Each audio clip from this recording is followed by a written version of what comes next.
Friends, welcome to Rishu creations. Friends, ఇక రేపటి కథలో నేను ఇంట్లో నుంచి వెళ్ళిపోతానని అంటున్న అనుపమ. ఇక కథలో అయితే మహేంద్ర దేవే అని అడగడంతో, మా ఇంటి పరువు ఎందుకు తీసావు, అయినా మనో నీ కొడుకని ఎందుకు చెప్పావు మహేంద్ర అని అడుగుతుండడంతో, నేను చెప్పాలనుకున్నాను చెప్పేశాను, మీరు ఎన్నిసార్లు ఈ ప్రశ్న అడిగినా నా నిర్ణయం అంతేనని అక్కడి నుంచి వెళ్ళిపోతాడు. ఆ తర్వాత దేవే అని చూశారు కదా, మీ తమ్ముడికి ఎంత పొగరో, అయినా మహేంద్ర కారణంగా ఈరోజు మన పరువు మొత్తం పోయిందని పదర శైలేంద్ర అని అక్కడి నుంచి వెళ్ళిపోతారు. ఇక ఫణీంద్ర కూడా మహేంద్ర ఎందుకు అలా చెప్పుంటాడని ఆలోచిస్తూ ఉంటాడు.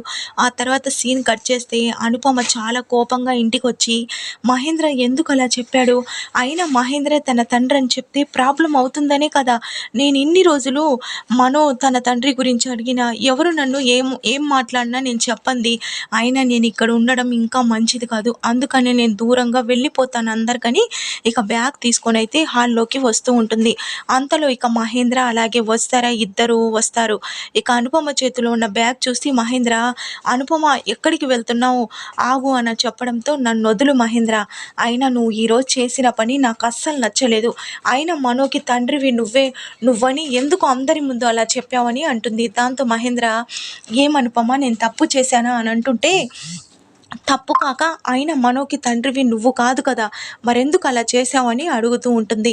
దాంతో ఇక వస్తారా, అది మేడం మనోగాన్ని అందరు అలా అడుగుతూ ఉంటే అని చెప్పడంతో, దాంతో అనుపమ, అయితే అందరు అలా అడుగుతూ ఉంటే తను తండ్రి అని ఒప్పుకుంటాడా, అయినా నువ్వు కూడా మీ మామయ్యకి సపోర్ట్ చేస్తున్నావా అని చెప్పడంతో, మహేంద్ర, నేనేం సానుభూతి కోసం మనోకి తండ్రినని ఒప్పుకోలేదు, నిజంగానే నేను మనోకి తండ్రినని గట్టిగా అంటాడు. దాంతో ఇక పక్కనే నిలబడున్న వసుధర అలాగే అనుపమ షాక్ అవుతారు. మరోపక్క ఇక మనో ఇంటికి వెళ్ళి ఒక్కసారిగా అలా కూలబడిపోతాడు. దాంతో ఇక వాళ్ళ ఓల్డీ, ఏమైంది మనో అని అడుగుతూ ఉంటే, ఏం చెప్పాలో నాకు అర్థం కావడం లేదు ఓల్డీ, ఈరోజు అసలు కాలేజ్లో ఏం జరిగిందో తెలుసా అని ఇక మహేంద్ర తన తండ్రిని అందరి ముందు ఒప్పుకోవడం చెప్తాడు. దాంతో ఇక ఓల్డీ చాలా హ్యాపీగా నవ్వుతూ ఉండడంతో, ఇక మనో, ఏంటి ఓల్డీ నవ్వుతున్నావు, అయినా మహేంద్ర సార్ మా డాడీ ఏంటి అని అంటుంటే, ఏం కాకూడదా అని అంటుంది.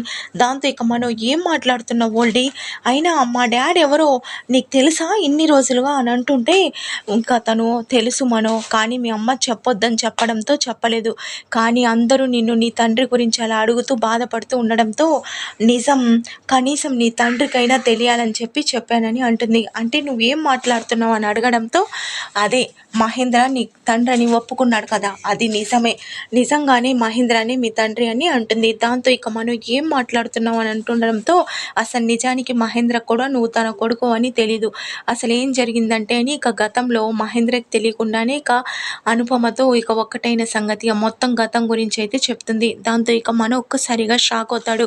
ఇక ఆ తర్వాత అటుపక్క మహేంద్ర అనుపమతో, నేనేమి కావాలని మనోక్ తండ్రిని అని చెప్పలేదు, నేను నిజంగానే మనోక్ తండ్రి కాబట్టి చెప్పానని అంటాడు కదా. ఆ తర్వాత అనుపమ, ఏం మాట్లాడుతున్నావు నువ్వు అని అంటుంటే, నువ్వు నిజాలు దాస్తే బయట పడవని అనుకుంటున్నావా, అయినా మీ పెద్దమ్మ నన్ను కలిశారు, అన్ని నిజాలు చెప్పారని అంటాడు. దాంతో ఇక అనుపమ షాక్ అవుతుంది. ఏంటి మహేంద్ర అని అంటుంటే, ఎందుకు అనుపమ ఇన్ని రోజులు నువ్వు నా దగ్గర ఈ విషయాన్ని దాచిపెట్టావు, అయినా మనో నా కొడుకుని ఎందుకు చెప్పలేదు, అయినా నేను తెలియక మత్తులో చేసిన తప్పుకి మనో పుట్టాడు, దాన్ని నువ్వు కూడా నా దగ్గర ఇన్ని సంవత్సరాలు దాచిపెడతావా, అయినా మనో నా కొడుకని చెప్పుంటే నేను ఎంతగానో హ్యాపీగా ఫీల్ అయ్యేవాడిని, మనోని చూసినప్పటి నుంచి నాకు రిషిని చూస్తున్నట్లే అనిపిస్తుంది, నాకు మనోకి ఏదో బంధం ఉందని అనుకున్నాను, కానీ రక్త సంబంధం ఉందని ఇప్పుడే తెలిసిందని అయితే అంటాడు. దాంతో ఇక అనుపమ అలానే చూస్తూ అయితే ఉండిపోతారు.